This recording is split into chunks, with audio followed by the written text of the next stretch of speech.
will bring you to our new Energy Data Studio landing page. From here, you can click the Crude tab, go under Market Model, and click Crude Hub Model. As this dashboard starts to populate, first, a brief overview of what the Crude Hub Model is. The Crude Hub Model is a monthly hub and spoke supply and demand model for pipeline movements across North America.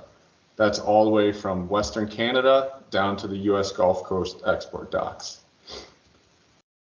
I figured we'd begin with a regional dashboard. This is just a simplified overview of what's going on at each of these hubs represented by the circles on these maps.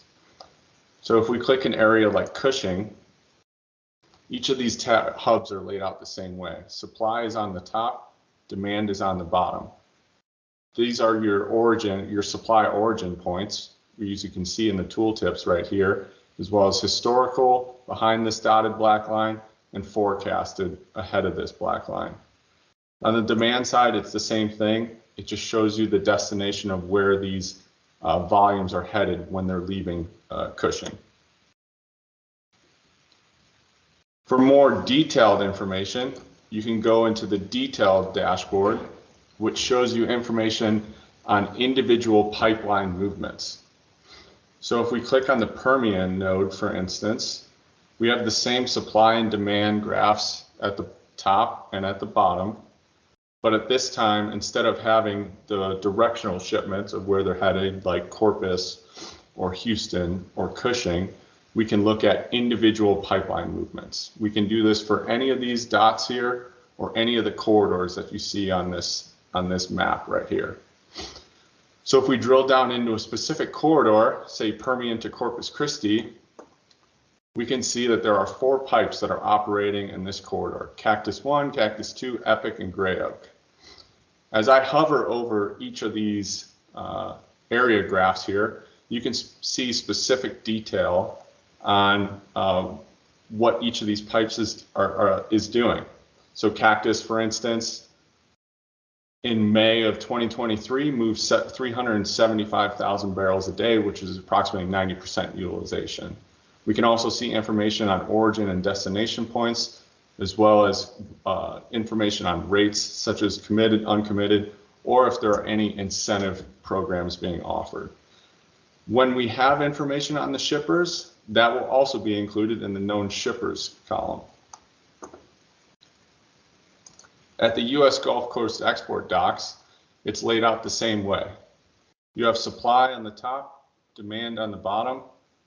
So we can look at all the individual supply lines that are feeding Corpus Christi, as well as individual docks that are moving volumes out into the international markets.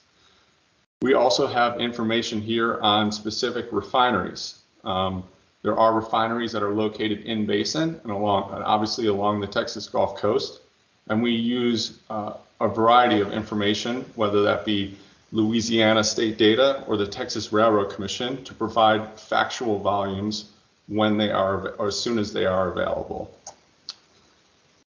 The other data sources that we use for the Crude Hub model primarily rely upon the Canadian Energy Regulator for movements in and around Canada, FERC for interstate pipeline movements in the United States, the Texas Railroad Commission for all the pipes operating within Texas, and Louisiana state data for anything around the Louisiana coast and Gulf of Mexico.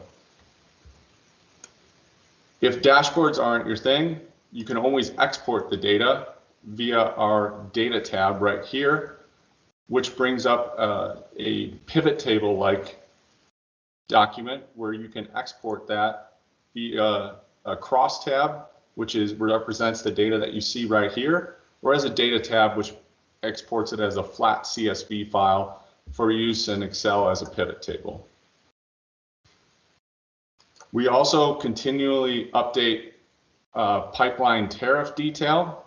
So these are the pipes that are included in the Crude Hub model, as well as their origin and destination, and any updates on committed or uncommitted service rates.